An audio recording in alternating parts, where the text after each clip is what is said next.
Hey all, Steve from GuitarNiche here. This video is going to be pretty quick, let's say, and I'm going to cover very important principles about just general setups, whether it's a lovely floating Strat like this or an acoustic or whatever. The name of the game here is balance. There are three extremely important points you have to get to work together on any guitar, and they are: one, relief, the amount of bow in the neck, if you would, the nut, and the bridge. So essentially this is a quick explainer video of the basic principles of what is involved in achieving an ideal setup. All things should be in balance for the instrument and the player, because it could be a bass, could be a classical guitar, could be any kind of custom build, it could be whatever, electric, acoustic, anything. They all follow the same principles, which is a vibrating string suspended between 2 points, some method of tuning, and an anchor at the other end. Simple as that, in theory. But with the wild variations in instruments, they will all have their sweet spots, their negative spots, their personalities. Some guitars will let you get away with murder. Others are total assholes. All I can say about that. They will fight you tooth and nail, and you will never win because they don't want to be a guitar. And it has a lot to do with physics, vibration, that whole thing. It gets pretty deep. Anyway, on to the principles involved here. The relief has to work in conjunction or together with these two other relatively fixed points. I would say relatively because let's look at the nut first.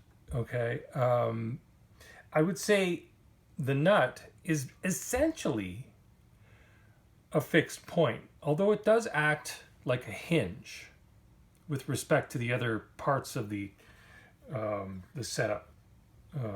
Let's say perfect triangle of a setup, if you would.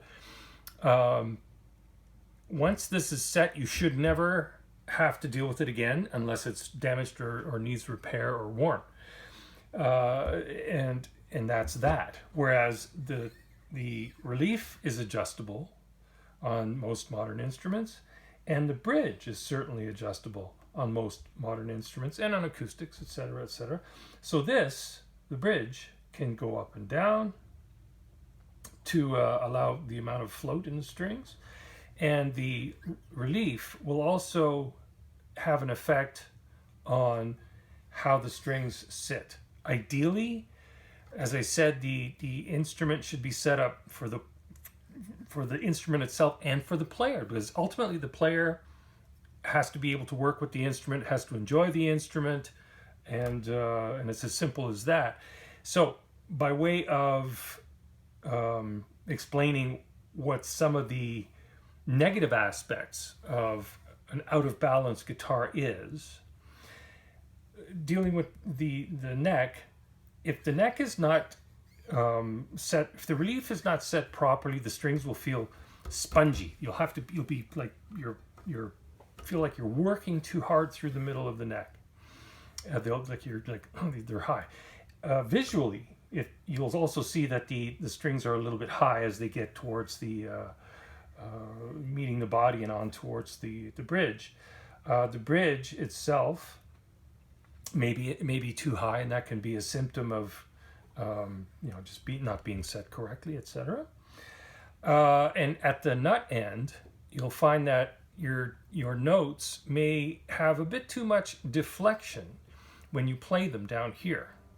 So because the amount of force it takes to press into the first fret is going to be less than the amount of force further down the neck. There's less deflection, let's say, and the vibration of the string alters. You're dealing with fragments of the string, therefore the vibrations are different, etc., etc.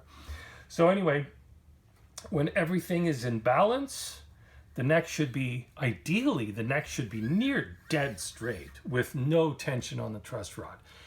Unfortunately, that seems to be less and less of a common thing with mass-produced cookie cutter hot dog made instruments. Like they're just coming out of machines, and there's of course there's human involvement and stuff like that. But truss rods tend to have a bit too much going on in order to compensate for lesser build qualities, even in some very, very well made instruments. There's a lot of technology that goes into this stuff, and when it's generalized, well, we have to, we're making up lost ground here and there. Okay, so anyway, to finish up here quickly, again, the end result should be balanced. The nut should be cut properly. If it's not, you'll have intonation issues. You'll have your nose will be excessively sharp. It'll just feel uncomfortable here. If the bridge is too high or too low, you'll have buzzing if it's too low. If it's too high, it's just, again, it's uncomfortable.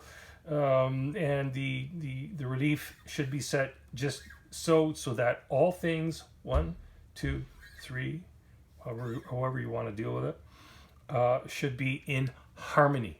When they're in harmony, the guitar is happy, the guitar player is happy. That's all I got to say about that. Thank you very much. Like and subscribe. Please read the description below for some free goodies and stuff like that. Play loud. Have a great day. Carry on. Cheers.